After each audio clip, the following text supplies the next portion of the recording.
Welcome to the Lounge Lizards podcast. It's so good to have you here. It's a leisure and lifestyle podcast founded on our love of premium cigars, as well as whiskey, travel, food, work, and whatever else we feel like getting into. My name is Gizmo. Tonight I'm joined by Rooster, Senator Pagoda, and Bam Bam. And our plan is to smoke a cigar, drink some Cuban rum, talk about life, and of course, have some laughs. So take this as your 74th official invitation to join us and become a card-carrying lounge lizard. Plan to meet us here once a week. We're going to smoke a Cuban cigar tonight, share our thoughts on it, and give you our formal lizard rating. We begin our 4-part recap of our trip to Cuba this week, including our first impressions on the island, food and culture recommendations, and our feelings about the Cuban people we met along the way, all among a variety of other things for the next 90 minutes. So sit back, get your favorite drink, light up a cigar, and enjoy as we pair 7-year-aged Havana Club Rum with Hoyo de Monterrey Elegantes LCDH. A Perfecto from Hoyo de Monterrey tonight out of Cuba. It's called the Elegantes. It's an LCDH, a La Casa del Habano release. And the size, the factory name is the Tacos. Nice. This is a really interesting looking cigar. It's 47 ring gauge by 6 1/4. I'll be honest, boys. When I got these, when I picked these up, I was a little nervous about them. I think you still are. Yeah. I mean, it does not look pretty. I like it. Looks good. Interesting. It's different. And the other thing, too, is I got to imagine that this is a hard cigar to roll, right? I mean, I would think that they're putting some of the better people on this, but I guess we shall see. But first, let's cut this thing. See, we're getting on the cold draw on the wrapper. So for the listener, a Perfecto means that both ends of the cigar come to a near point. The foot is a little wider.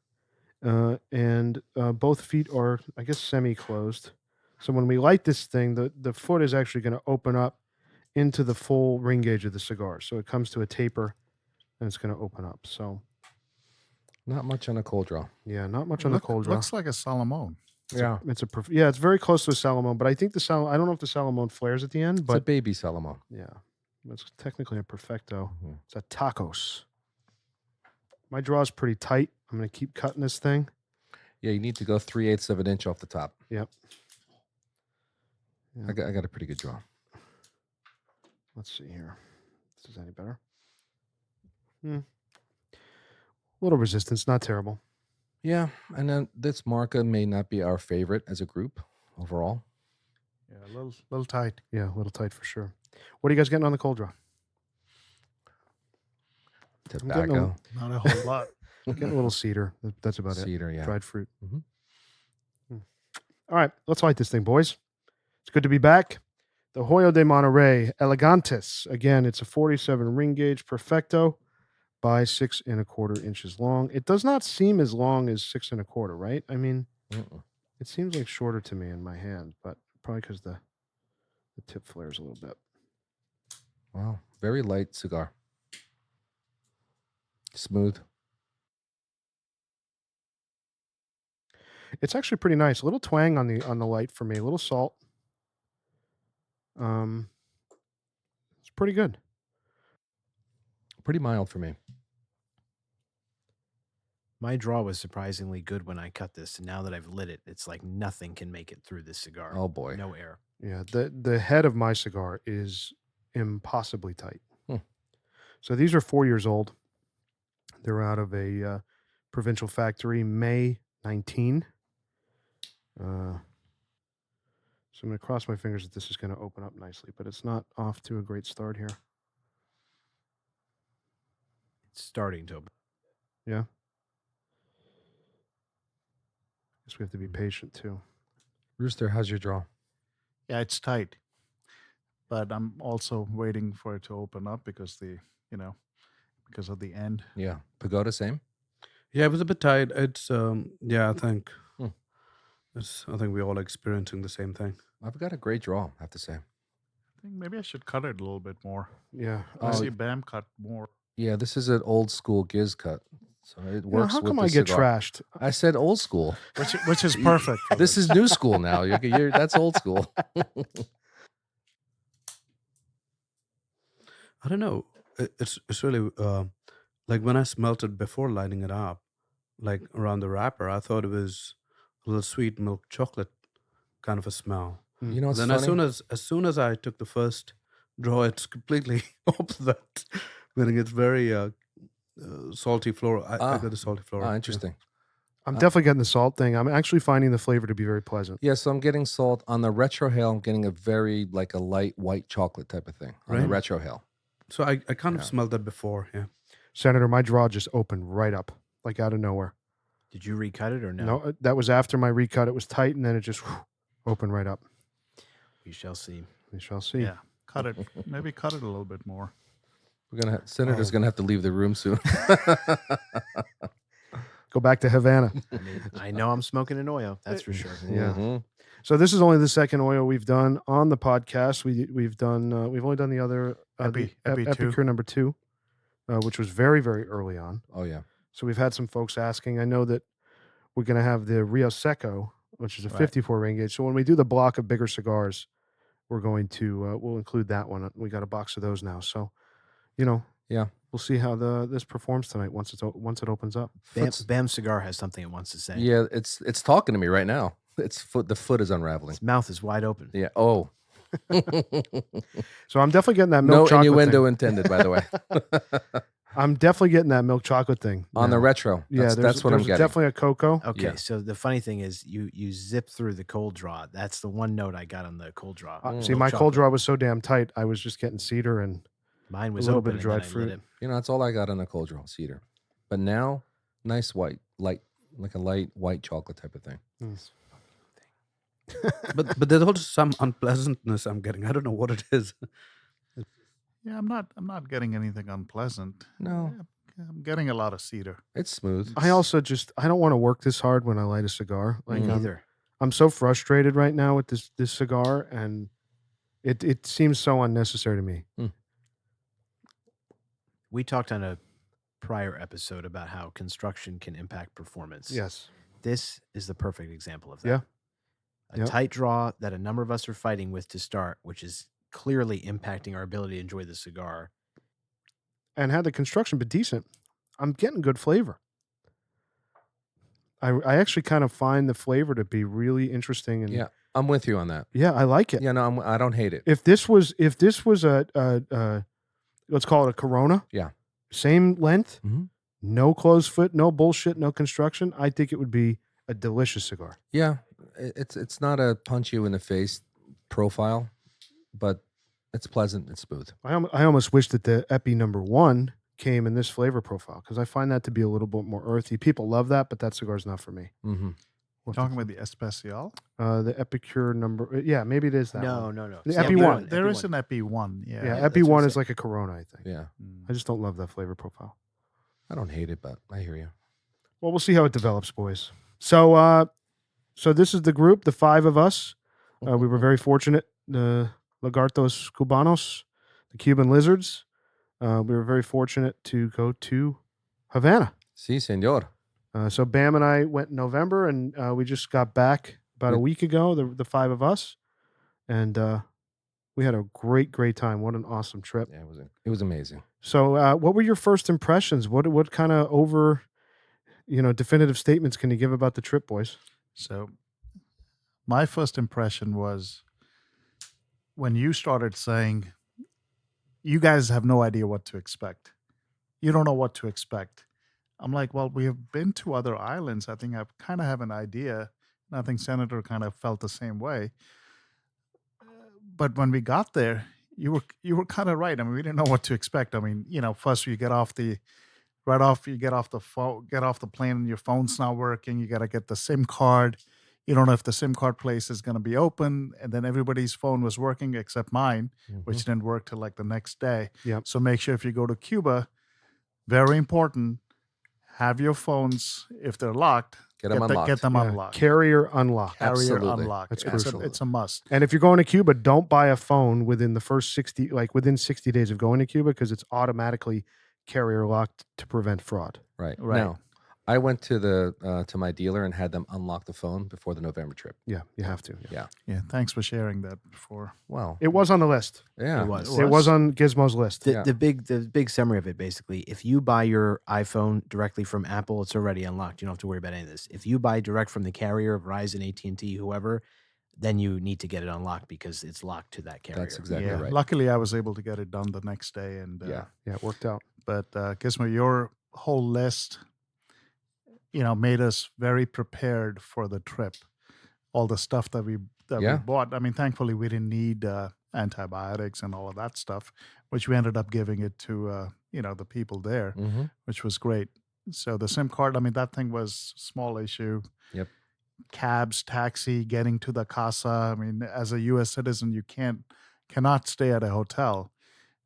So you have to stay at an Airbnb, basically. Which Casa Particular. Casa Particular, and that actually worked out great. It was We had fantastic. a beautiful place right on the Malecon, Yeah. right by the water, Mhm. a view off the water. The staff there was wonderful. Oh, Staff was wonderful. amazing. 7 bedrooms, 7 baths, It's a palace. It was, and how cheap, yeah, it was amazing. you know. That's the thing about Incredible. going to Havana. I mean, we'll get into it and helping the people and everything, but you can really you can show up there with very little and do a lot.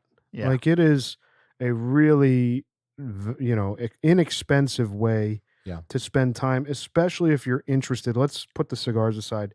If you're interested in the culture and the music and the art and helping people, I mean, it's just The food. and the food. And the food. Yeah. And how safe it is. Like, people have a misconception that maybe it's not safe. It's a very poor country. Maybe there's a lot of crime. Yep. There are no guns on the island. There's no drugs on the island. No, And we all felt very safe. absolutely.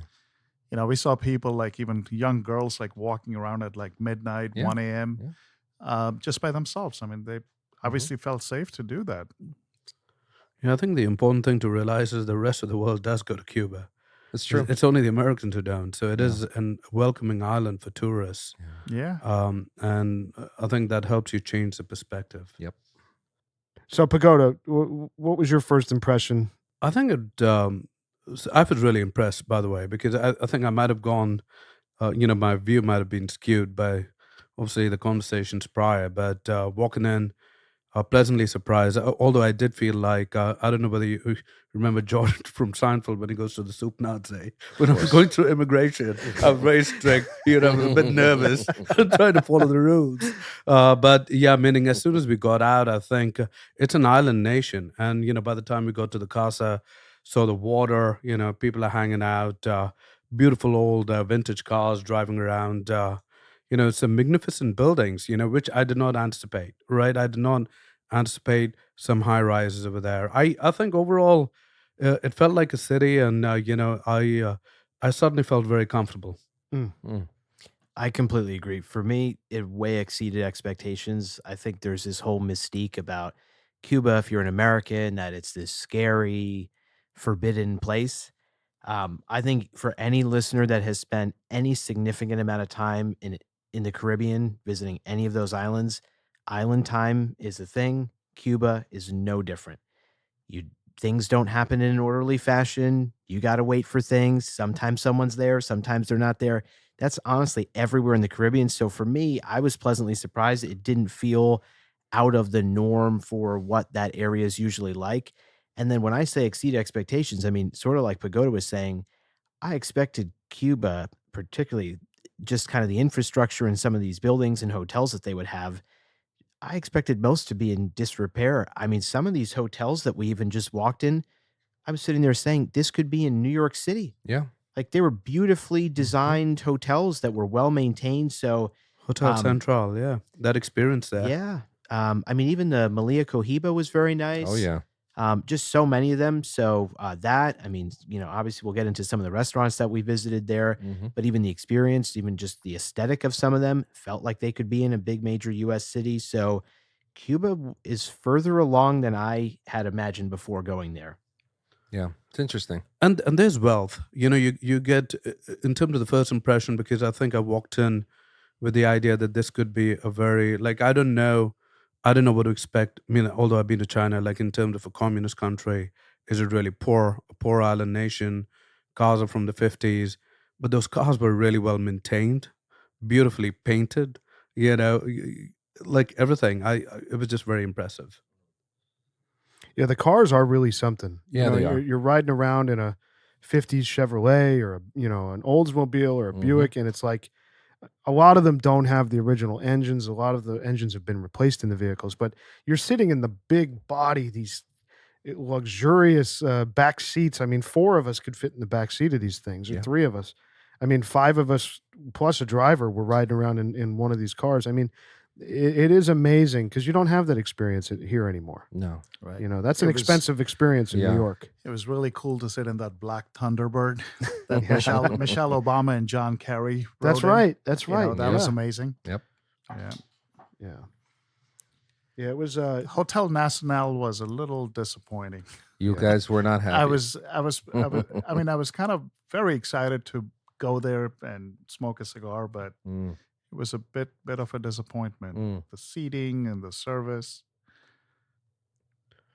looks like it's pretty lit. It's wide open. And Oh, look at this. nothing. No draw. Wide It open. looks like it's about 3/4 lit, half lit. Hmm. From when you draw it, I can see the red. The whole thing's red. I would give it I've another been shot. scorching this thing. All right.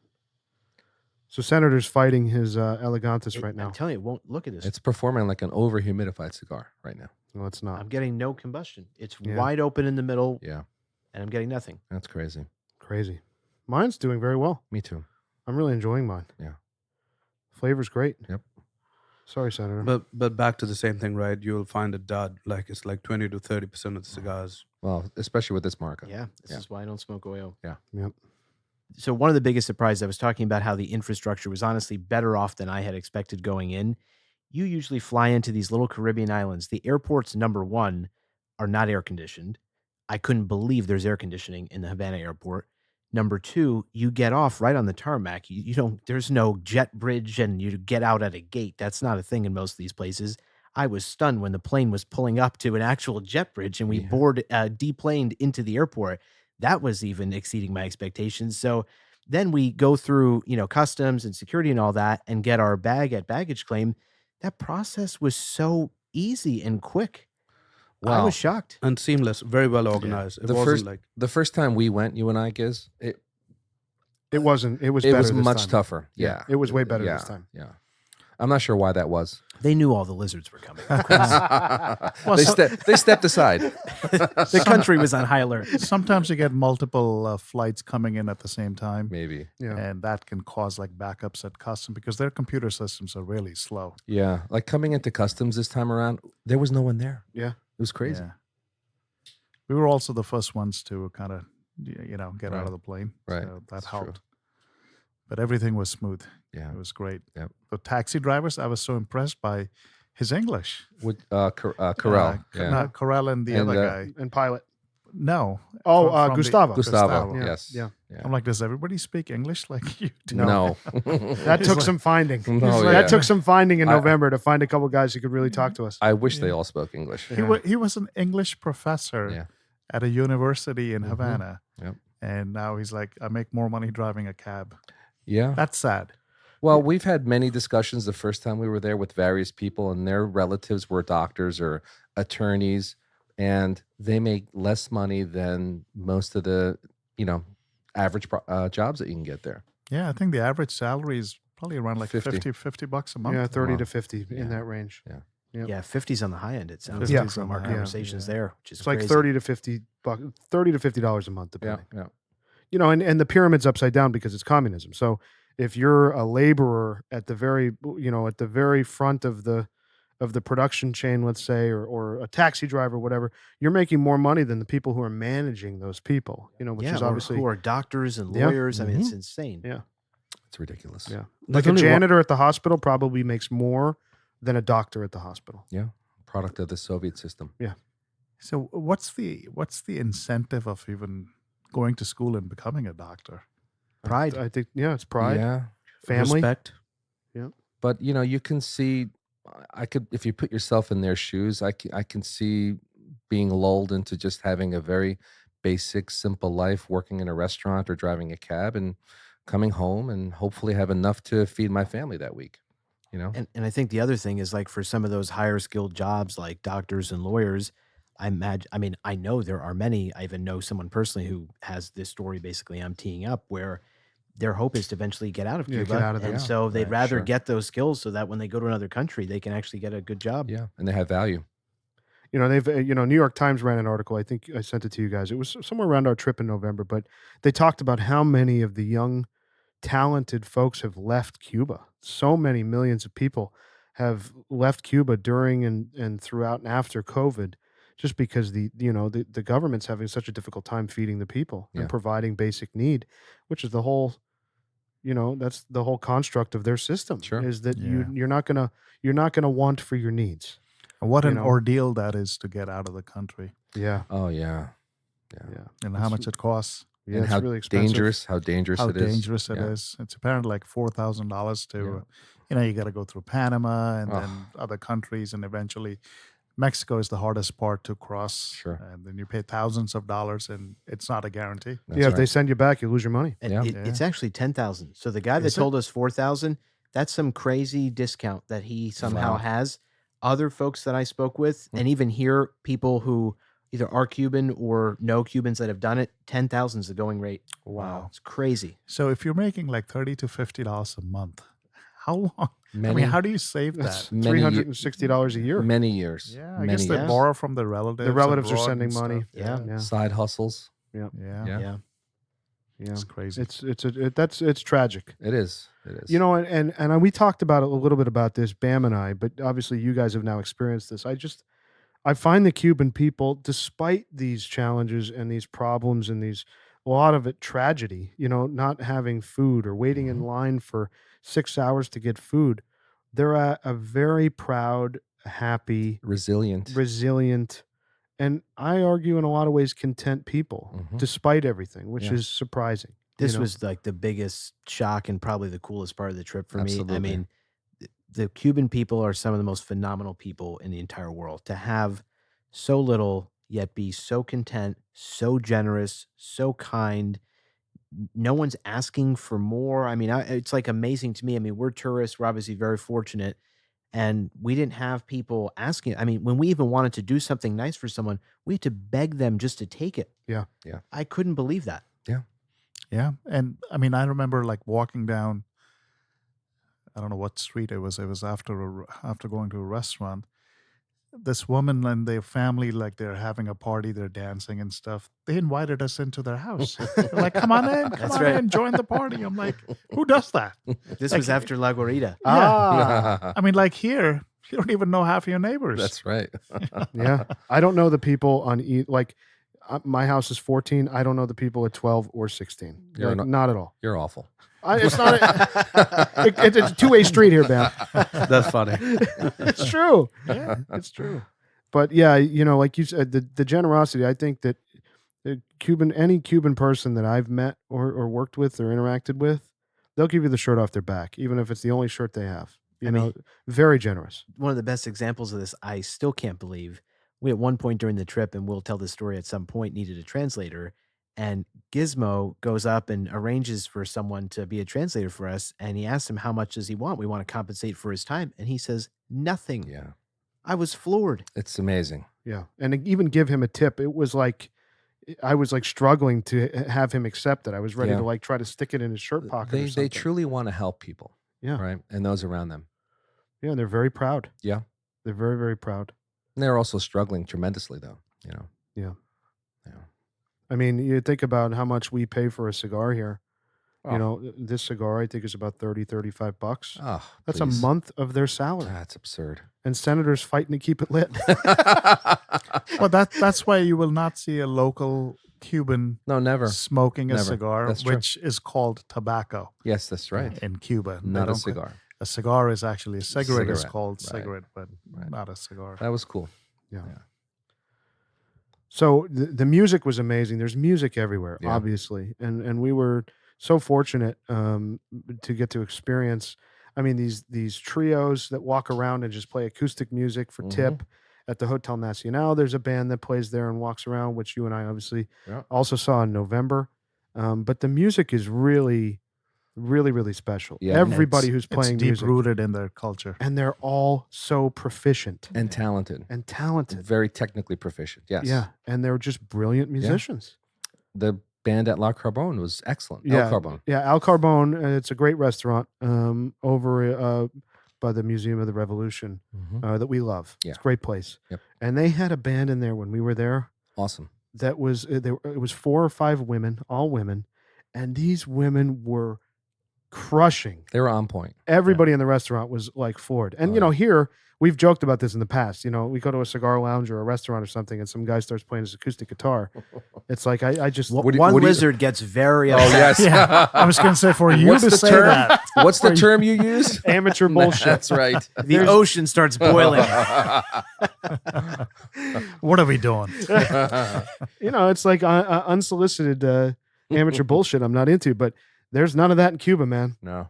Every person that plays an instrument there, they are technically brilliant. Every vocalist I heard was superb. Absolutely. Yeah. Absolutely. So on the food thing, I mean, that for me, even more than November BAM, it was even a bigger surprise this time. Yeah. It was excellent. I didn't have a bad meal in November. Yeah. I didn't have a bad meal this trip. I know you guys maybe won. We had one the last night. Yeah. It wasn't great. I didn't have that experience. I mean, I'm just floored with the food and the cuisine there. I agree. And their ability to deliver it with all the flavors. And that's an art. And there was ample food. Yeah. There was no shortage It of food. subsided your for fear. us. I mean, but that's what you hear, right? Yeah, Well, yeah. There's a shortage of food. You can't get this. You can't get that. Just to touch on that, our translator that helped us at several times during the trip, we were all walking at night after dinner, and we were talking, and I said there must be people all around us right now that are hungry, and he said, "Oh, you wouldn't believe how many starving, hungry families there are." So that's a real thing, and because we're tourists and we have spending power, and we go to these restaurants, they can't go to those restaurants. Yeah. So there is that irony that exists there for us as tourists. It's a little tough to think about. Oh, it is. There's definitely two worlds there. I Yeah, mean, it's like no the doubt tourist. about it. I mean, even locals we were talking to, I had asked some question like, how do you like living in Cuba, and do you want to stay? And this person said to me, "You will not find a single person on this island that wants to stay here. Everyone wants to come to America." Yeah. And I was surprised to hear that. But then on the flip side, they also said this is a tremendous place for tourists. Like if you're a tourist here, there's so much for you. Yeah. If you're a local, it's not quite the same experience. But I think what was so nice about our trip, and why, I'm already just so excited about the thought of like when we'll go back. There's such an opportunity for tourists to really help locally in Cuba. That was like probably some of the most fulfilling parts of the trip. You Sure. can just walk down the street and make some little kids, month, if not year, or stop at a school that you happen to see and help out a bunch of people, community centers. So I think despite how challenging it is for them, for anyone who goes, like there's such an opportunity to do some really, really good work and help people that need it there. They need so much. They do. And they need basic necessities. I mean, nothing Aspirin. fancy. I mean, just Aspirin, regular and- stuff. Toothbrush, toothpaste. I mean, Yeah. women hygiene products, Right. clothing, Right. pinky balls. Yeah. So let's detail this a little bit, not as a pat on the back for us, but for a listener who's considering going to Cuba. Let's run through some of the stuff that each of us brought. So each of us brought a suitcase full of stuff to just give away. So for me, I always bring feminine hygiene products. I kind of just raid Walgreens and I load up a 55 pound suitcase full of stuff: aspirin, bug spray, sunscreen. And, we have I just handed most of my stuff to a community leader there, Elias, in the Santeria movement. He's like a famous spiritual leader. spiritual leader there. And he runs a community center, and they do a lot of good for the poorest of Cubans. So I just kind of give him a lot of my stuff. But I know you guys had some other things. So I'd love to go around the room and just kind of lay out some of the things you brought and some of the things you'd recommend listeners bring. Yeah, I mean, I brought a lot of clothing because I'm in the clothing business, ladies' garments, and we have stores in like the Latin market. So there's a lot of Cubans actually come. So I see when they buy stuff to bring back to their own countries, like what they're looking for.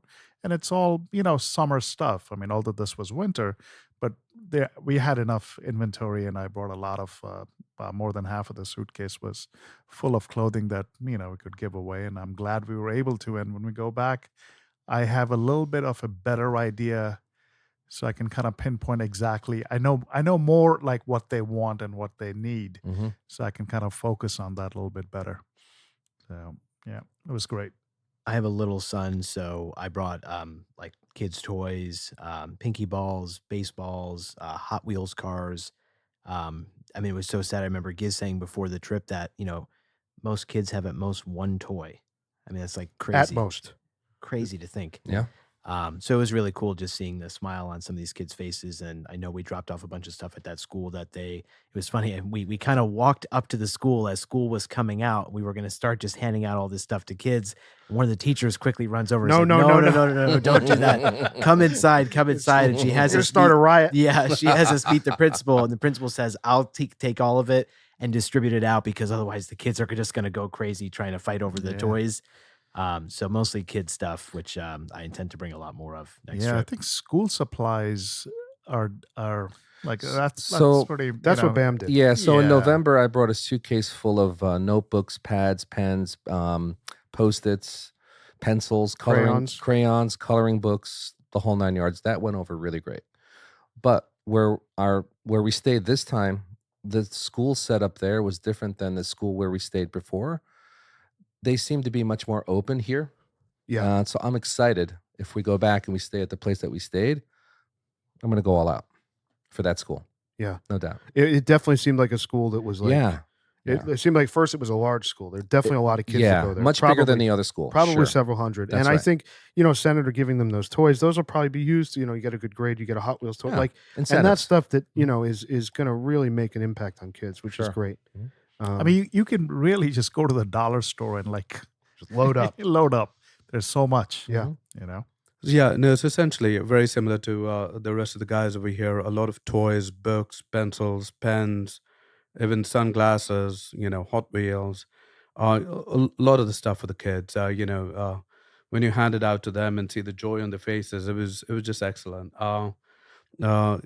There is some joy in giving, and seeing the joy in the kids, I'll tell you, it does make you feel special, and in a way, kind of is makes you want to go back as well. It was excellent. Yeah. It's really magical. I think that certainly I came away with this in November. I think we kind of primed you guys that it was going to be like this, but certainly in November I went thinking that, okay, this is a boys' trip for cigars. Yeah.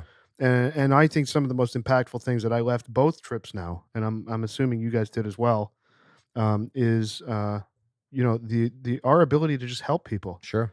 and how easy it is for us to do that with things that are so simple for us. Yeah, I mean, honestly, I would be excited to go back to Cuba for tons of reasons, but what we're talking about is definitely at the top of that list. Like we're so fortunate here. We're so busy during the day. It's not like we're going to work every day and stopping by helping, people who are less fortunate. We don't have much time. And when you take a trip like that and you have time and you can make such a tremendous impact just as normal people like ourselves, it's a special thing. And I think seeing how easy it actually is for an American to travel there. I'm not even sure if we mentioned the 12 categories. If not, we kind of the should general talk about it. licenses. Yeah. Yeah. So, I mean, it's like if you're an American, you're probably sitting there saying, like, well, how exactly do you go about visiting Cuba? Sure. There's really 12 categories that the U.S. allows travel to and from Cuba. And one of them is simply in support of the Cuban people. And it's literally doing what we are describing, just supporting and helping the people in any way, no matter how small. Yeah. That's a legitimate reason to visit. And Sure. that's definitely at the top of my list of reasons I want to go back. And what also plays into that too is staying at a casa owned by a Cuban national, Yep. eating at restaurants that are not government owned. They're not in hotels. You're eating at privately owned restaurants. That's very important. very important. And you want to do that anyway because the ones that are state run are horrible. You'll know as a visitor, you'll know immediately Yeah. what's state run and what's not. yeah. Yeah, if you don't get the menu within the first half an hour, you know it's a state run. And when you get the menu, if there's one item on it, that's a Exactly. state-run place. And they only have half of what's on the thing. Do you want a ham and cheese sandwich or do you want cheese and ham sandwich? Oh, by the way, there's no ham. Oh, there's no ham, just the cheese. It's a ham and cheese sandwich, no ham. No, but it's so true. I mean, honestly, one of the early days in the trip, we were trying to figure out our kind of breakfast routine, and we went to this hotel that's nearby, and it's a fairly nice hotel. And we're like, okay, we'll go get breakfast there. And I just remember you like walk in and there's like just a few people sitting at tables. It's very quiet. And no one seems interested in at all serving us or telling us, take a seat. And finally, when someone does, we ask if they serve breakfast, and they're like, "Oh, just sandwich. We just have one sandwich." We're like, "Okay." And then we're like asking them what's on the sandwich, and they said something like ham and cheese and egg, and I'm expecting like an egg over easy or something with a nice runny yolk, and it's like we get the sandwich, and it's like a boiled egg that's like overboiled and like chopped up. Like it was just not what you get at other restaurants that are privately owned in Cuba. So it's like, I don't say that as, I have this ridiculous standard there, but you go to some of these non-government owned restaurants and you're stunned how great the meals are there. Oh, yeah. And then you just see how stark the contrast is when you go to one of these government places. So I advise trying to frequent privately owned establishments. And even when you stay at a house, a lot of the time, what the case was at our place, the folks who are managing the property, they'll, for a very modest fee, cook breakfast for you and anyone else who's there. And we definitely took advantage of that. Oh, that was amazing. It was so good. The guy who kept our casa, named Ivan, made an incredible breakfast for us every morning. And we'd start our day. We'd go up on the roof, light a cigar, chat, relax, and have this amazing breakfast. And it was served so slowly. Mm-hmm. You'd first get your guava juice, then you'd get toast. You'd get your toast. That's right. You'd get the fruit plate with. By the way, the fruit off the charts. Excellent. I mean, it doesn't taste anything like the fruit we get here. Off the charts. It's just so fresh, and they cut it every morning. And the coffee. And the coffee was great. Coffee was good. The coffee was good. Strong. Oh yeah. You like it. Only issue I have is there's no milk. No.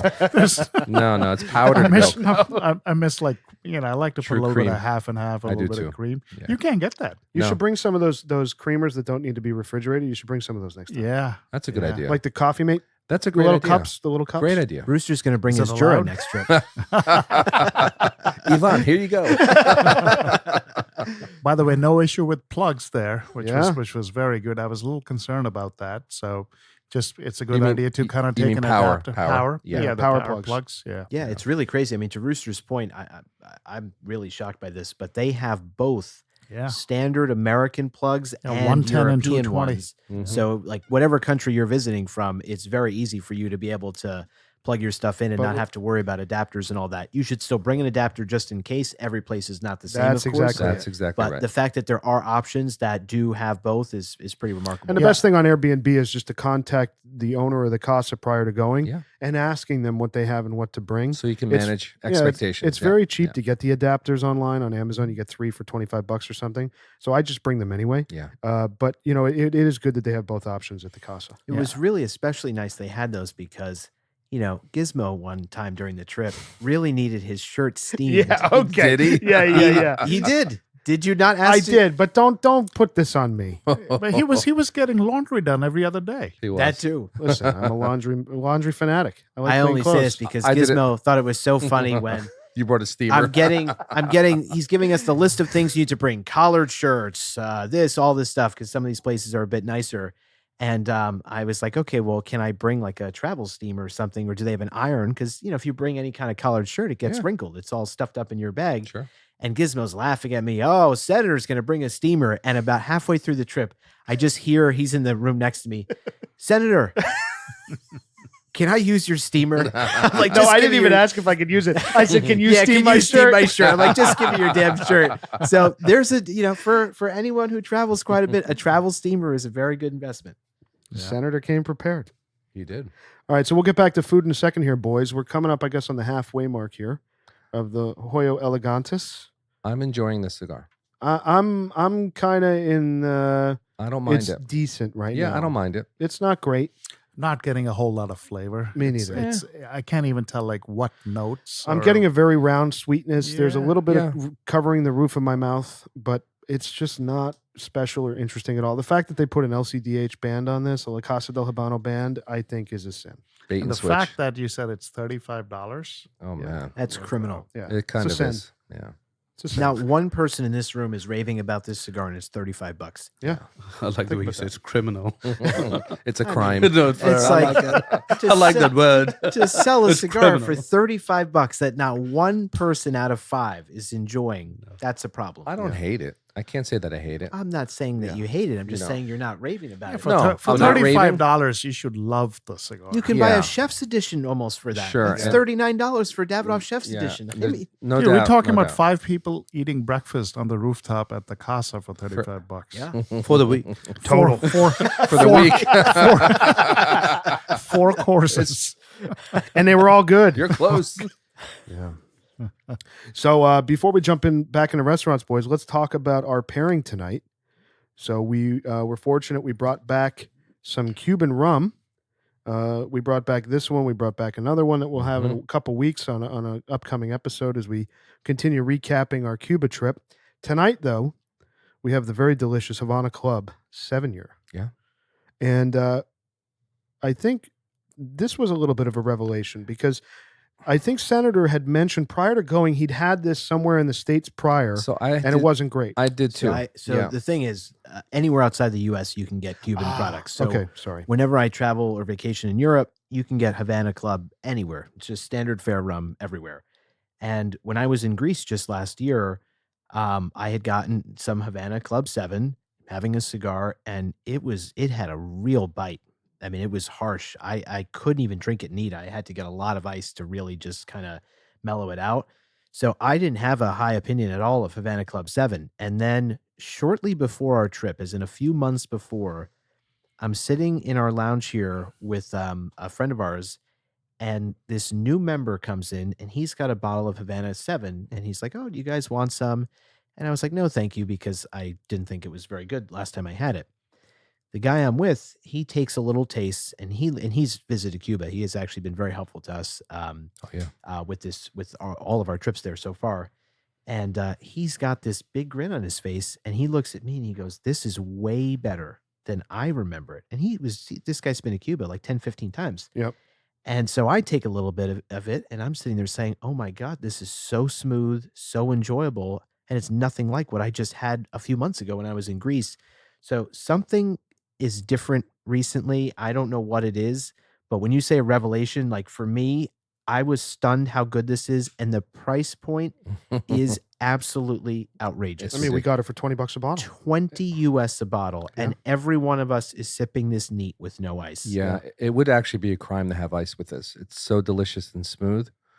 Great vanilla, caramel there, a little bit, tiny bit of cinnamon. I think it's really something special for what you're paying for it. So we started the trip with 11, 12-year age, Santiago, Santiago. which is No, we started the trip with 20. No, but I'm saying Did that we? we purchased a few bottles, and then we migrated. Really, that we were drinking a lot of the Havana Club 7 for most Yeah. of the week. yeah, But at Melia Cohiba, that was the first time. And Yeah. We had a 20 sat there. We had the 20. yeah, Yeah. Yeah. So we're gonna have that in a couple weeks on a future episode because we brought a bottle of that home. Right. But I find this to be great. Now, the one thing that you guys got a little, so I had it in my fridge, and I brought it up to the roof deck, and you guys were not happy that it was cold. Did it change something for you about it? I have a very strong feeling about this, and I be room wish I temperature. could explain it better because I don't know why.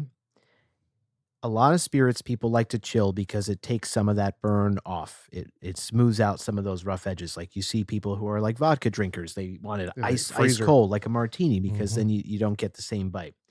For some reason with rum, again I can't explain it, but rum cold, it almost brings out a bite. It doesn't take away any bite. And so when it was in your fridge and we brought it upstairs, I'm sipping this. I'm like, wow, I'm not enjoying this as much as I was the other night. And then the next night we had it warm and it was back to exactly how I Yeah, expected it. absolutely. So I think this is how it should really be. served. Unless it's Captain Morgan. That can be cold. Yeah, there are some spirits that do very well at room temperature. Yeah, and even some scotches that we love that we can drink without ice, much prefer at room temperature than cold. I find this to be it's a really wonderful warm rum. It's Absolutely delicious. I want to say viscous, but it really just takes over your mouth for a moment in a really wonderful way. Oh yeah. And the thing I love most about this, I think anyone who's heard us talk about spirits, wine, any of that, I'm a huge fan of things that are on the drier side, not super dry, but I don't like overly sweet things. That's my problem with most rum that's not made in Cuba or Mhm. Jamaica, honestly, is that there's a ton of added sugar. and it's way too sweet, and you get a hangover because it's all this added crap in there and you feel bad the next morning. This rum is perfectly balanced. It's just a little sweet, not too sweet, little dry, not too dry. So for a $20 bottle, I think like they've struck the perfect balance that I think most people, not all, seek when they're looking for a refined rum or spirit. Agreed. It's a good thing that Habanos doesn't own the The rum factories. factories. This will be $80 next year. Yeah. Speaking of rum factories, we were, I don't know if you guys pointed out, but on the Prado, the old Bacardi factory is Yeah. there. Yeah, That obviously was pushed out. very like, cool. You know, It's in Puerto Rico now. yeah, during the revolution, it was pushed out, but the old factory remains. And I believe they rolled cigars there for some time. Oh, I don't know. I'm not sure they did some sort of other production there Mm. for some sort of vice. It was either cigars or rum or Yeah. something. I mean, you can kind of roll cigars in any building. I mean, if you have the raw material and the torcedores, You probably Yeah. roll them in your garage. put a couple of desks. I In wish I could. Patterson. Yeah.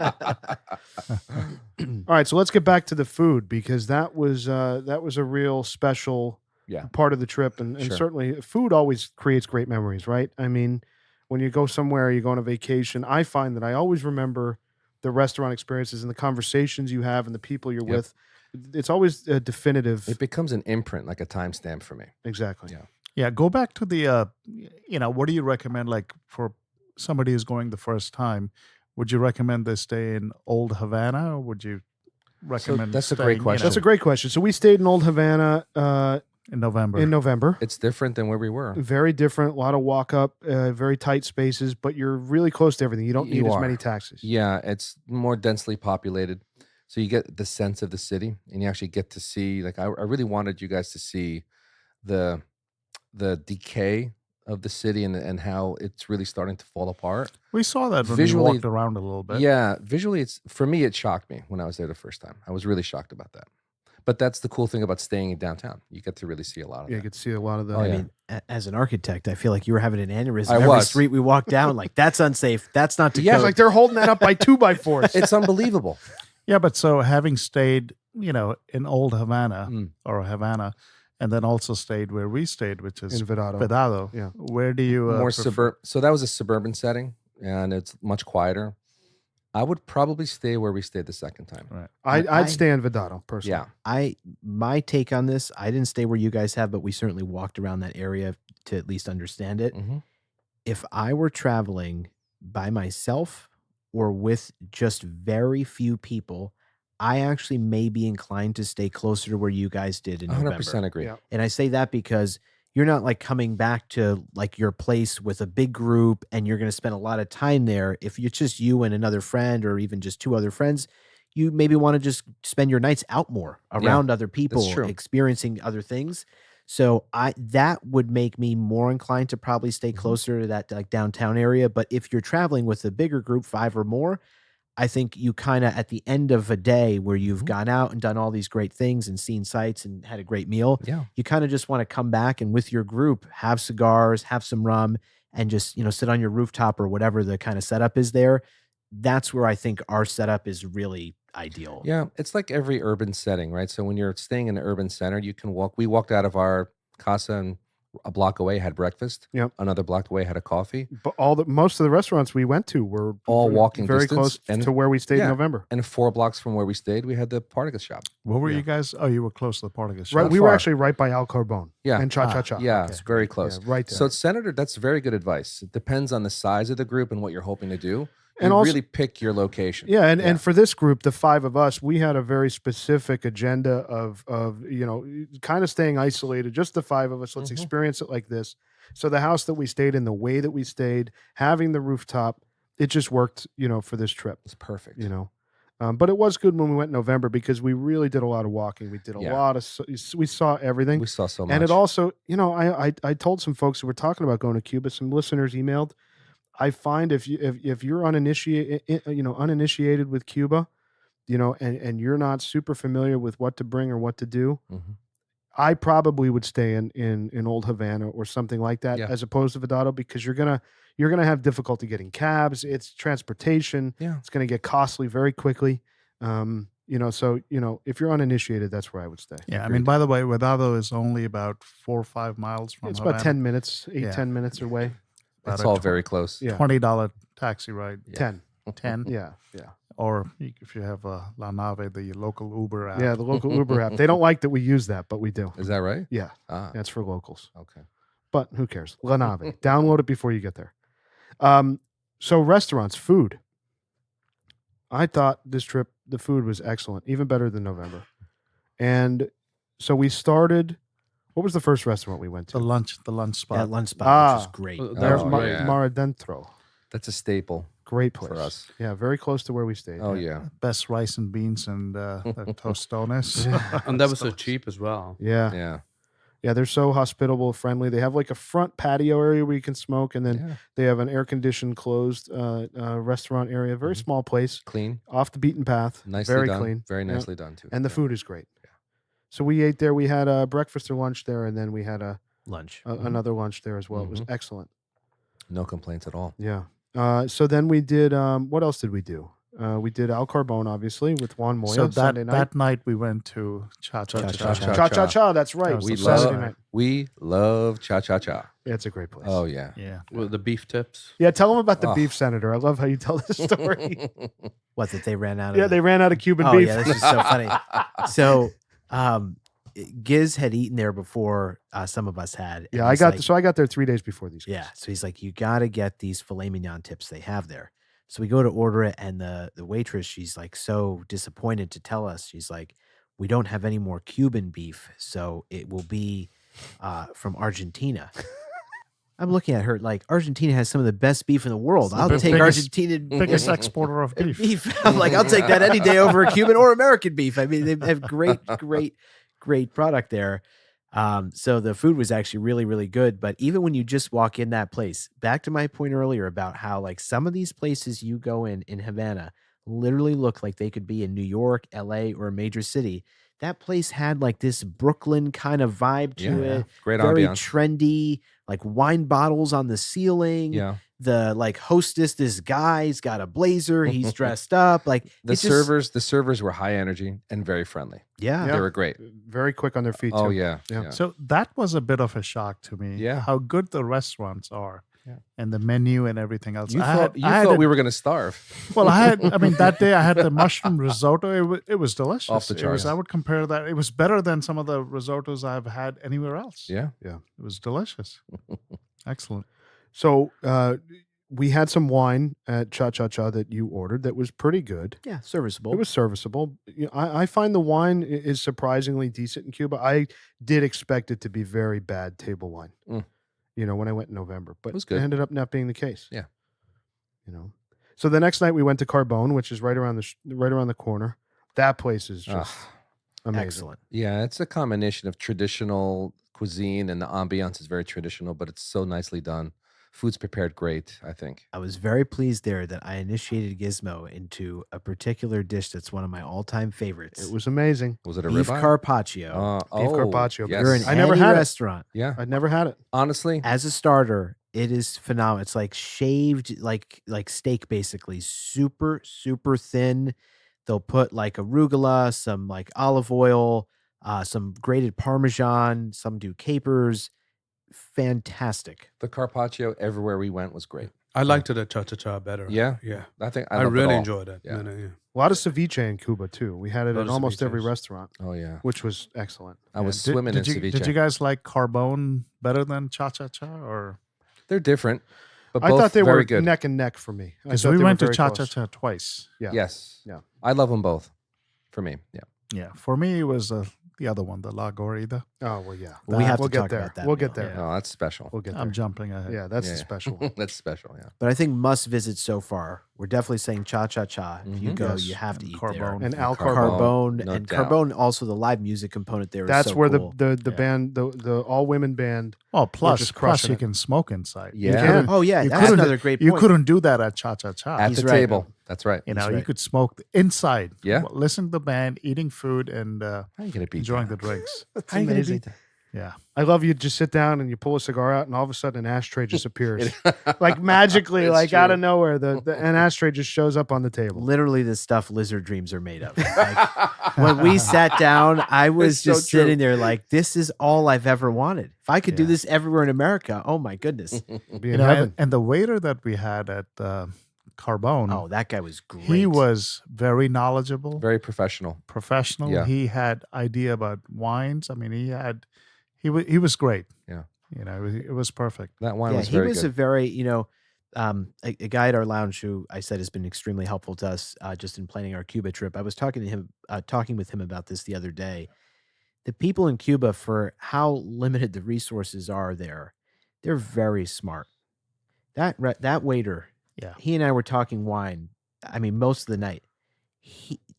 I don't know where he's getting all of this. Like, this is not a country where everybody's on the internet on their phone 24/7 and has access to all the I information mean, we there do. is no Wi-Fi. Right. It's like how he knew some of the stuff that he did. I was just so impressed. Like, also like his knowledge of just different parts of the world and travel.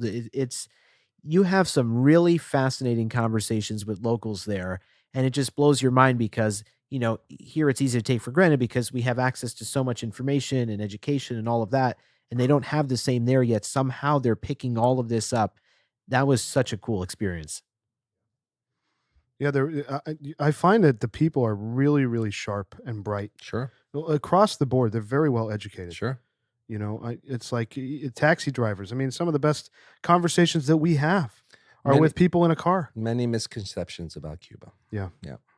And I'm glad that we're able to talk about some of those and eliminate them because there are so many people out there just telling just lies about Cuba. I mean, it's just not the case. Yeah, it's funny. I mean, I was sitting there saying to myself, like, I don't want to say communism works because I mean, You it doesn't. It doesn't. You're saying that, But you go to Cuba, and it's just like, in spite of it, these people have just somehow like found a way to keep themselves so connected with the world, even though in so many ways they're so disconnected. Yeah. I mean, it's communism works if you go there as a tourist, but not as a person who lives there. I agree, but I'm saying the fact that even as someone who lives there, they're able to get this education and knowledge, right, despite like everything being so state controlled and here's what you should know and all of that. right. I was just amazed. I mean, I'm literally sitting there like, how does this guy know this? Yeah. And I think the one thing that transformed that for them was the internet. The fact that the internet is so it's so available. It's pervasive. It's pervasive. Yeah. You download a VPN or something, you can access any information. I mean, it's hard for any government to. Well, we to can. They avoid can't that. download a VPN. But there's ways that they get around it for sure. So Yeah. you're saying there are other gizmos in Cuba? There are a lot of gizmos in Cuba. Hey, don't get the people into trouble there, buddy. There's a lot of listen. There's phones coming in from other areas of the world Yeah. and already preloaded. There's a lot of ways that you can do things, but it is nice to see that they're finding a way to do their very best and try to make it work. From the point of view of communication, the WhatsApp app was extraordinarily helpful. Yeah. Even for me, communicating back here at home with clients and More ways than one. Yeah, no, Yeah. it's fantastic. And with Mrs. Bam Bam, just communicating with her, it's the easiest way to communicate. And you can make calls too over data. Sure, So, in sure. the US, it's iMessage because Apple's so, Yeah. Everybody has an iPhone. Right. So if you're traveling to Cuba, that's a must. You want to use that WhatsApp and set your people up at home on WhatsApp. And also maps.me, which works It does work. without Wi-Fi. That's you got to true. download the Cuba map, Yeah. but at least you have a direction Very, where you're going. Very helpful. Because Apple Maps, Google Maps, Waze do not work Right. in Cuba, at least, especially without internet. You need to download maps.me Mhm. and download the Cuba map to your phone. I mean, that thing without internet honestly worked better than some of our maps here Totally. with internet. I was so shocked. Totally. Yeah, Google Translate's another one as well, so you can translate your stuff. Yep. All right, so we'll get back to restaurants in a second. We're coming in the last third here, boys, of the Hoyo Elegantes. Yeah. Mediocre at best Okay. for me. I had to give up on mine. I know, you honestly. quit. It won't smoke. I Mm. mean, I took a perfect draw to it, which opened it up completely. And when I just draw air, I get no smoke or combustion back in return. It's very odd. Yeah. Crazy. It's a mark of this maker, right? So mine's smoking perfectly fine. Honestly. Rooster, how's yours? I mean, I'll say it again. The La Hoyo series is a better Hoyo de Monterrey than Epi 2, Epi 1, Special, even Mm. this. Mm.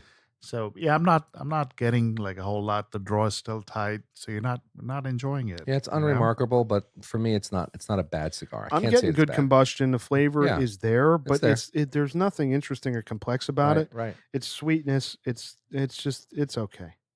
Pagoda, how's yours? Pretty much the same thing. I've been able to smoke through it, but yeah, it's pretty much not Yeah, all. at It's be- not at be- offering much. It's kind of a dud. It's kind a of dud. Yeah. At best, it's a morning cigar. Yeah, at best. It's very mild. But imagine working this hard when you're trying to have a cup of coffee in the morning. Yeah, $35 morning cigar. That's I think your lungs are going to get exercise. I don't know about that. That's for sucking on to something. It's like, Thank God for Havana Club. That's what Yeah, saved there you my go. night. Oh, big time. Yes, Who needs a please. refill? I need a Oh, refill. yes. That's a Thank good one you. tonight. Delicious. So so some of the other restaurants, one of the off the beaten path places that we found in November, thanks to our friend Phil that Senator mentioned a few times, who's been there 10 or 12 times, who was a great guide to us in November. We found Santi Pescador, the fish restaurant, Yes. Oh, which is off the That's beaten good. path. I mean, if you don't know where that place is, you're missing out. you're gonna get lost because it's in the middle of nowhere True. on the water, Mhm. and it is phenomenal food. beautiful setting too. Would you call it a Beautiful setting. speakeasy type of a thing? No, I would call it like a really Just a hidden gem. quaint It's a hidden gem. Yeah. seafood. I mean, Yeah. it's all fresh seafood. Yeah. Huge portions. I devoured the food. Yeah, there. we actually overordered there. we devoured every crumb. Remember, we got some fit like sea bass we were sharing in the middle of the table, Mhm. lobster, No, ceviche. that was at Maria. swordfish. That was at Maria. He's talking about. Oh, you're Santi. talking about the like sushi, the Yes. raw plate. Oh, yeah, Yeah. that place was cool. Yes, on the water. There was another place on the water, which Oh, the yeah. senator's alluding to, which is Marea, Also very good. which was beautiful. Another off the beaten path kind of place, about 20 minutes from where we were staying. Yep. And so we went there kind of late afternoon, early evening, as the sun was going down. The views were incredible. Gorgeous. Great setting. Great Yeah. setting. Oh, beautiful setting. Very romantic. Very like- classy. Yeah. Bam and I had a really romantic evening. I held your together. hand. You did. Very erotic. Yeah, the food was just the food there was also excellent, but I think Santi was a little bit better for me than Marea. Oh yeah. I don't know. I might go the other way. I might go me the other too. way. Really? No, Yeah. I'm with Giz. I like it so unpretentious and very relaxed. But the food I think was fantastic. I don't mean the ambiance or the restaurant itself. Mhm. I mean the food. Food wise. The reason I Really? say that is like the raw food was excellent It there, was. despite it not agreeing with my stomach that much. It was great while I ate it. Amateur palate. Oh, Some stomachs have standards, kids. I'm sorry.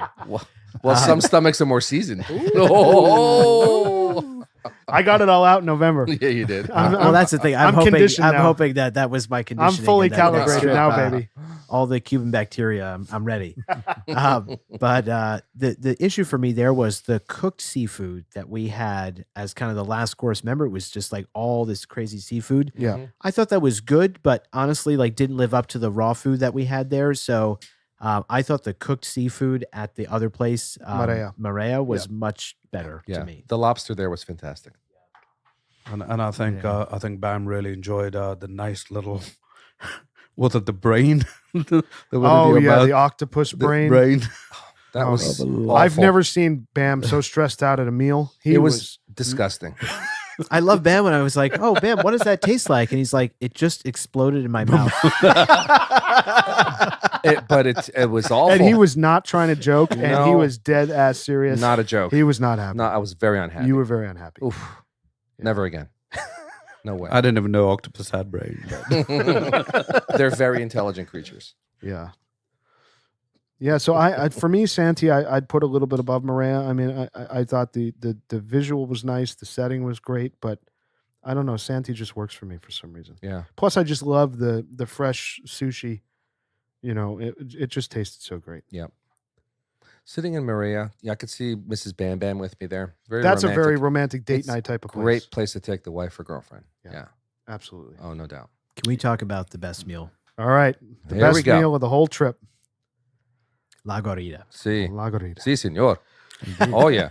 So so I'll set this up before we talk about food and wine. But so La Gorita is a very famous. It's a restaurant It's on the third floor of a very famous building. There was actually a very popular movie made there. Water and chocolate. Yeah, a long time ago, and it's a beautiful.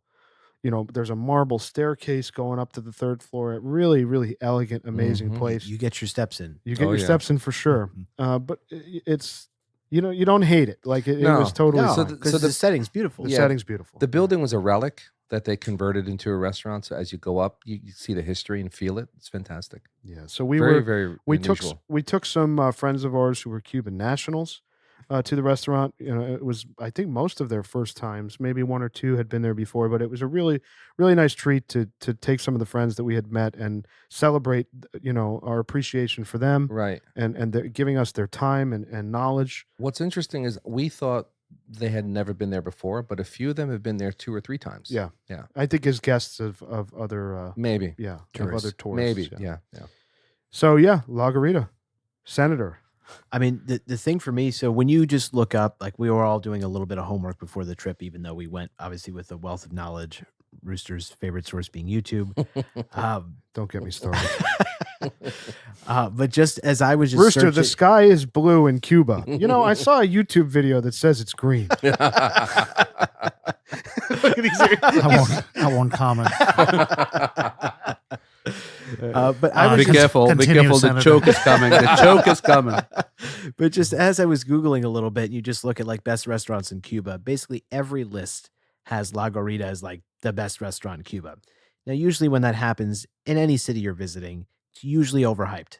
So I went in honestly with a healthy level of skepticism, not expecting. Giz needs a refill. Not expecting a bad experience, but just thinking that it's probably not going to be as as it's jazzed up to be. One, the setting that Giz laid out, beautiful place. You're sitting out on like this patio on the third floor. You have like a view of the city. They've got string lights up there. It looks really nice as it gets dark and it's nighttime. And all the food, even just how some of it was brought out and prepared, like beautifully prepared food, like the entrees. I have a photo of this.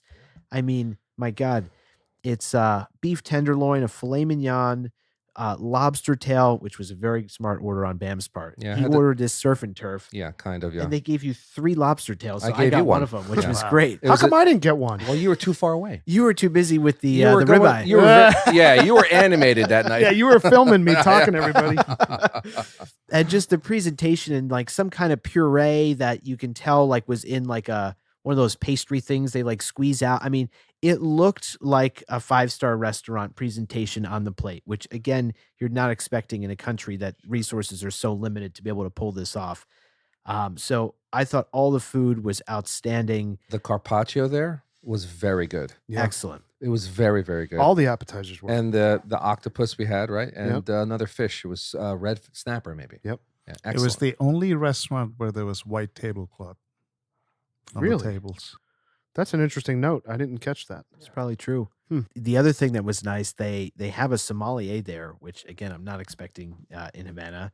And the guy was definitely very knowledgeable because he asked what types of wines I typically like, and I said, we want something that's got some body to it, but not like a super full cab. That's like a cab that has some structure but isn't too aggressive, is like as far as we want to go. And I said nothing as light as like a Pinot or anything like that. And he had recommended 2 wines, and I said, all right, we'll start with one of the bottles. It was a Spanish Tempranillo, and it was excellent. Everybody was happy with it. We drank several bottles of it. I actually bought some after the trip.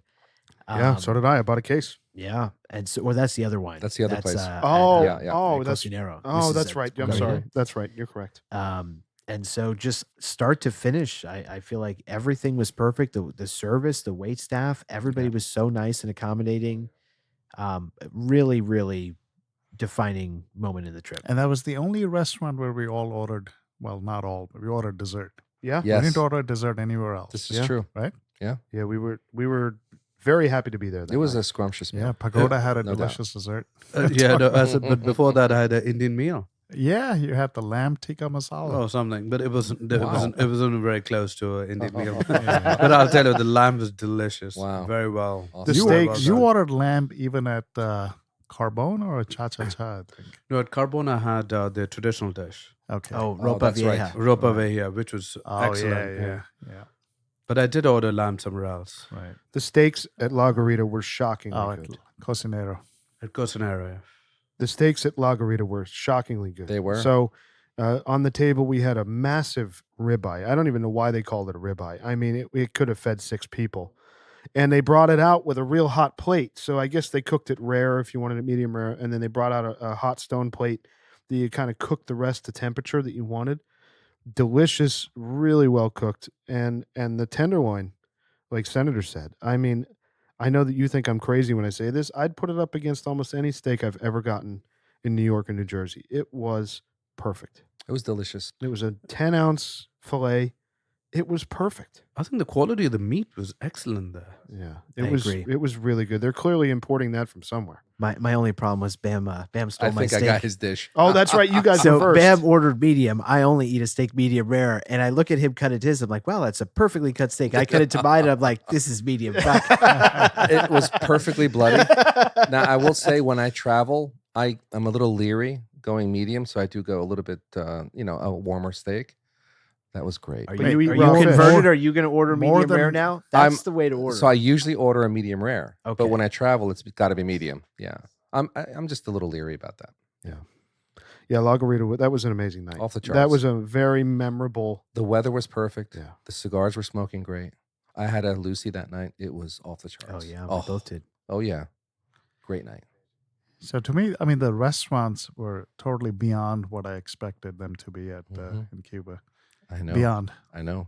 They were all 9s and 10s. In fact, all 10s close to. Yeah. Yeah. Oh, The only yeah. disappointing meal that we had was the entrees at El Cocinero. Yeah, Yeah. Well, you're 2, right? Yeah, so You- we had- 3 Rooster 2. 3. Yeah. Yeah. okay. But the Mine was good. setting, that's a beautiful restaurant. I Beautiful think one of the restaurant. nicest. That place could be in Miami. nicest- Yeah. Oh, Yeah. it totally could. All the greenery there and this loungy vibe that it had literally could be in Miami. And it's actually owned by the daughter of Raul Castro. Yeah. Which is why we got such a good deal on the CUP conversion there, because I guess it's owned by someone in the family. So they haven't adjusted like the privately owned restaurants have. Thank goodness. Yeah. But I thought the appetizers were very good there. It's just Senator and my, I guess in yours, Rooster, our entrees The were lobster great. was way overcooked. Yeah, the lobster was overcooked, and the rice had the Tasted like bar soap. Lavender bar soap. Oh, Literally. Yeah, it was the last night of the trip. I wish we didn't save that one for the last night. I hope we go back there again and you order something else I think we certainly will. because I do love that spot. Yeah, it is a good spot. Regardless, Senator can stay home that night. I'll be at La Guarita. We'll all meet up at Cha Cha Cha for a drink. So the other thing I want to talk about, as we're talking about food, culture, music, everything else, was the Tropicana show. Oh, yeah. Phenomenal. So It's a for must. yeah, for folks who Must. don't know, the Tropicana is what was it, 1937? I think 27. 1927 it's been going on. It's a very famous variety show put on by, Cuban nationals. And it's everything from choreographed dance to ballet to opera to singing to pop music to everything you can Magic. imagine. Magic. I Yeah. mean, it's an incredible variety show. What's amazing is it seems like they put on a different show every night. It's constantly iterating. It's unreal. And you would think for something that's been around that long, you look at like the Rockettes, like I don't think there's much changing. Maybe they changed some of the music, but this is constantly iterating to the point where the show we saw in November Oh, it's totally different. was totally different than the show we saw in February. I like the February better. Me too. Yeah. It was really good. Dynamic. I also just couldn't believe just the production quality of the whole thing. Like these costumes they're wearing are like super elaborate and well done. The lighting, the stage, the setup. I mean, way, way better than I would have ever The olives. Yeah, so we got with our tickets. So we got really good tickets, which was nice. And we sat right close to this, like right on the stage. On And the with stage. those tickets, Front row. yeah, with those tickets, you get what they call an appetizer. And they literally bring out a little dish with 3 olives. I regret being on my phone for that moment. Oh yeah, there was one of the performers was right in Bam's face, trying to get his attention, like serenading you. I blame you for that. oh, You're the man. You got to let us all know what's going on around us. it's my fault. You're his eyes and ears. I did say that. That is true. But yeah, anyone who goes to Cuba has to go see the Tropicana show. I think that is an absolute requirement. Must, honestly. Like if you go to Cuba and don't see that show, you've completely missed the out. mark. Yeah. Completely missed the mark. It's one of the best shows I think all of us collectively said we've ever seen. Yeah, concerts, Broadways, musicals, magic, anything I've ever seen, it wipes the floor with any of them. And the best part is the show itself is spectacular. If I had to sit there and watch the show and I couldn't drink or have a cigar, it would still be spectacular. The fact that you're sitting there watching this fantastic show with a cigar and they put a bottle of rum on your table. Yeah. The experience was perfect. I mean, I wish I could go to a Broadway show and light up a cigar. I mean, it's like unbelievable. Yeah. And the level of professionalism, among the artists, The performers, that's incredible. is unbelievable. The vocals are just incredibly off the charts. Yeah. Powerful singing. And all the music is live. Yeah. There's a full, 20, 30-piece band. Not one miscue. I mean, Not one are miscue. perfect. I also love, even, depending on where you sit, obviously we were super lucky to be right like in the first row, but kind of wherever you're sitting, they come into the crowd too, like the dancers during the performances. And so, even if you don't have the best seats, like there's this connection and interaction with the fans and kind of the patrons that are sitting there. And then it's funny at the very end, they do this whole thing where people who are there to see the show can actually come onto the stage and dance, and they do a honor birthday people's thing. birthdays, and it's a funny scene. Yeah. Oh, yeah. And they, to your point, they have, to expand on what you're saying, they have like little side stages around the audience. So if you're in the back row, for several numbers during the show, there's going to be someone within 3 feet of you that's singing the main vocal of the performance. I mean, it's really a magical thing. They're doing like jumps off of rafters, and they must incredible work production. tremendously hard in rehearsals. They must. And the biggest takeaway for me, putting everything else we just set aside, is every single one of those performers genuinely seems like not only that they're happy to be there, but they love their coworkers. They love the other performers that they're dancing with. It's not put on. Like, I really think they're genuinely enjoying their time there. Mm-hmm. They travel the world. Is that right? I've heard that, but I'm not sure. If that's the case, then I can see them being enthusiastic because they get to go places. Yeah. Among other things, right? They must get perks, something. I'm sure they do. Yeah, they must. But yeah, they were all magnificent. Yeah, it's awesome. Yeah.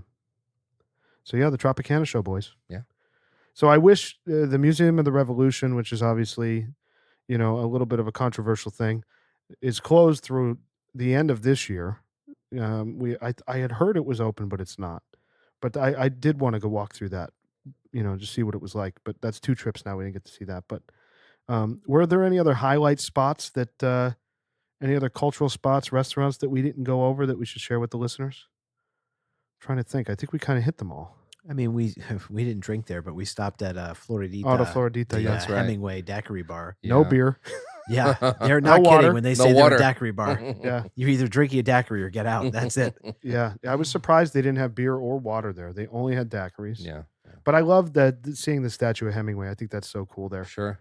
With his elbow on the bar. Sure. The history. Yeah. There was a restaurant back there too. There was a back room. I've never eaten there. No, there was a back room there. Not sure if they serve food. I don't think so.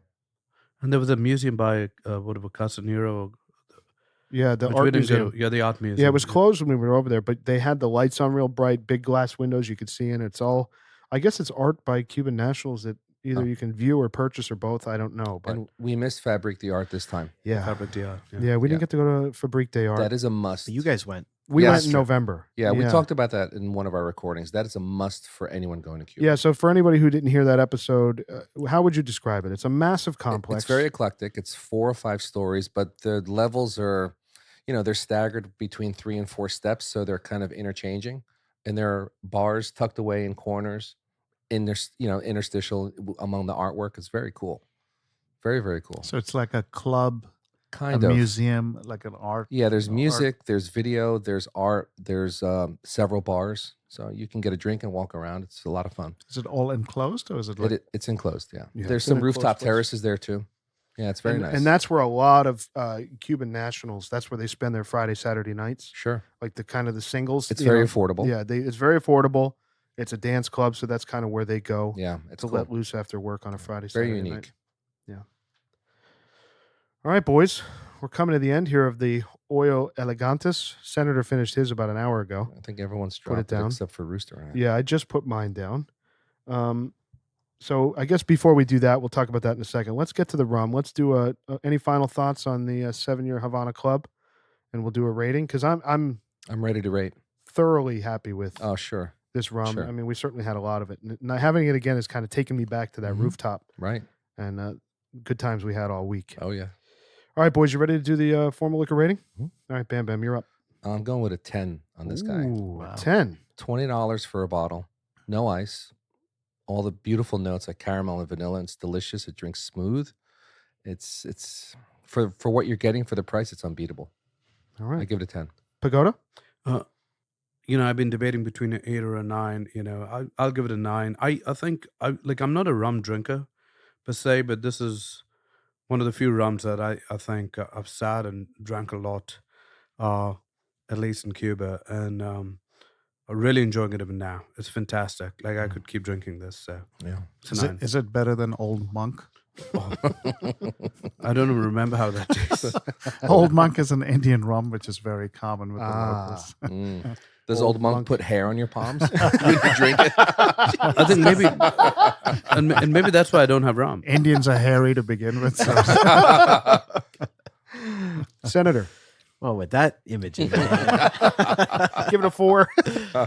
this one is surprisingly easy. It's a 10. All My right. man. And the biggest factor, it's so enjoyable. There's not one offensive note. There's not one problem with it. But what really puts it over the edge, like would I say this is the most complex rum I've ever had? No. But what gets it to a 10, because I started at a 9, there is truly no spirit that is $20 a bottle that I consume Exactly right. and enjoy.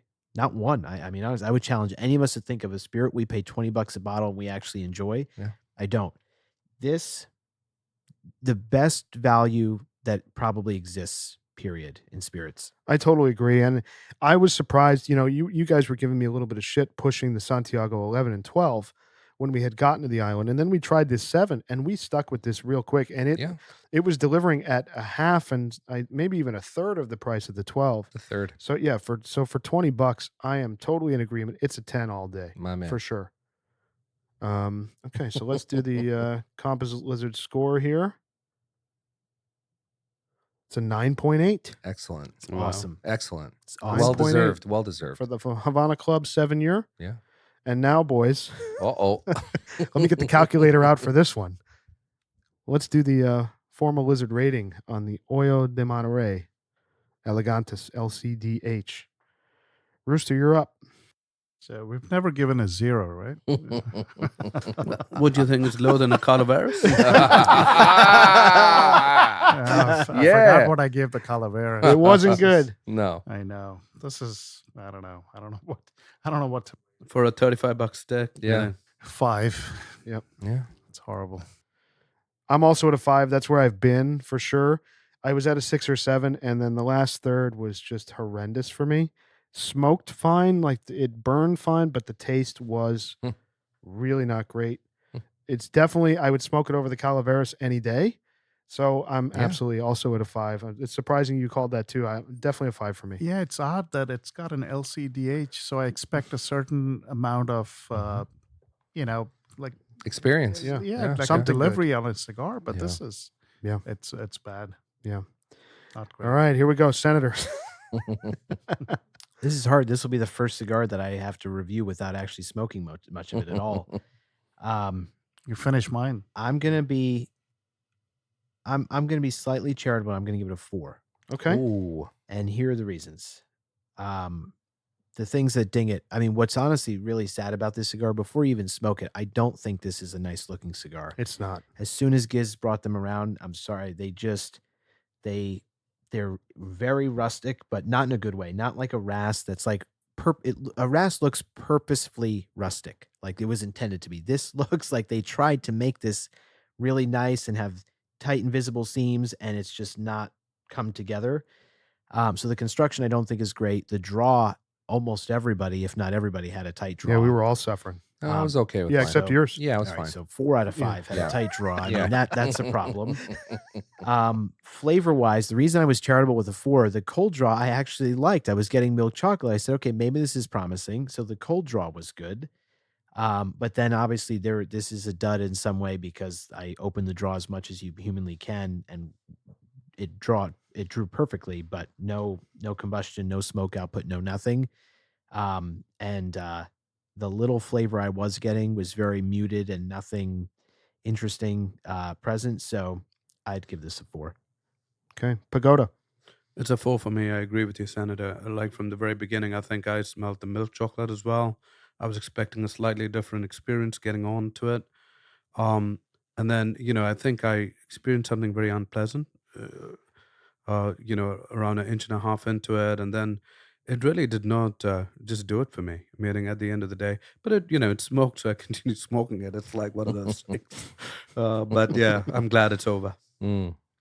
Bam Bam. I can't go as low as a 4. I think 5 is a pretty fair score. My cigar, the draw was great. I thought the combustion was pretty good on my cigar because I had the draw. Me too. The flavor wasn't awful. It wasn't off-putting. I'm going to go 6. Okay. So the Composite Lizard score, boys, on the Hoyo de Monterrey Elegantes LCDH is a 4.6. That beats the La Punta. I don't think it beats the La Punta. No. But No. considering the price point, This might be the lowest. It's the lowest. There's no doubt. Lower than Calaveras. No, Calaveras was like a 3.3. Yeah, this is definitely on the lower end. Oh, I didn't know that. This will be in the 2023 recap we do early next year. This will Okay. definitely make an appearance, I think. So Henry's still the champion. We love you, that's Henry. terrible. That's terrible. Well, gentlemen, so that was part 1 of our Cuba recap. We're going to keep this rolling over the next, maybe 3 or 4 Cuban episodes. So in 2 weeks from now, this will continue with part 2. We have a lot to talk about. Our visit to El Laguito, La Corona. We have a lot of stuff to share with you. So we'll keep that up. But tonight, boys, an excellent rum, a 9.8 for the Havana Club 7-year, and a 4.6, unfortunately, for the Hoyo de Monterrey Elegantes LCDH. A huge disappointment, especially for a cigar that's over $30. I mean, if this was a $5 cigar, I think it would have been incredibly disappointing too. Sure. But, unfortunately, it just did not perform well. So, all right. Great night, boys. Glad to be back from Cuba. Good to be back with you. And we'll see everybody next week. Hope you enjoyed this episode. Thanks for joining us. You can find our merch store and ratings archive at our brand new website, loungelizardspod.com. That's loungelizardspod.com. Don't forget to leave us a rating and subscribe on your favorite podcast platform. If you have any comments, questions, if you want to reach out, say hello, tell us what you're smoking, email us, hello@loungelizardspod.com. You can also find us on Instagram @loungelizardspod. We really appreciate your time, and we'll see you next week.